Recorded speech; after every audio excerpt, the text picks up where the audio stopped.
There were no hospitals in my little village. There were no medical professionals. So we could have died. People say that it is done for religious reasons, but there is no religion on this planet that accepts that type of torture. Klim Xamsa Arawilo, Somala ta' 32 sena li fiċkunita kienet kostretta tgħaddi minn proċedura medika magħrufa bħala female genital mutilation, proċedura li fi kliem sempliċi tneħi partijiet ġenitali tan-nisa. Xamsa tkellmet ma' TVM News bilan li tqajjem kuxjenza dwar din il-prattika li għalkemm illegali f'Malta mhux esklus li ġiri saret bil-moħbi. Hija tirrakkonta kif saret ilha din il-proċedura barra minn Malta. She went first and we were very excited about it because we had no education behind it. She screamed so loud and so hard that it would send shivers down your spine. And then when we saw the blood, I remember me and my sister looked at each other and we thought, we're not going to do this. So we ran and I was dragged to the seat because by then I had known what was going to happen, you know, being held down, my legs spread wide open, and it was like almost like pinching and cutting and pinching and cutting.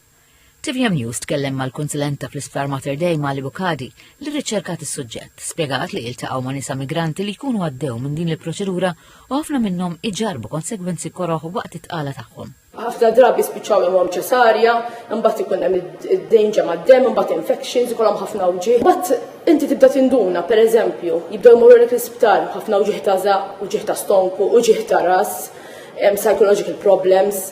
Imbagħad ħanissa ngħid jiena f'xogħol li 95% nindunaw jiġifieri mhux kombinazzjoni għax kull min jidħol bil-wġieħ ta' żaq jagħmlulu gynecological exam, pelvic exam, hemmhekk niskopru li l-mara għandha l-FGM. Mir-riċerka tagħha ħareġ li din il-prattika għandha għeruq kulturali u mhux reliġjużi.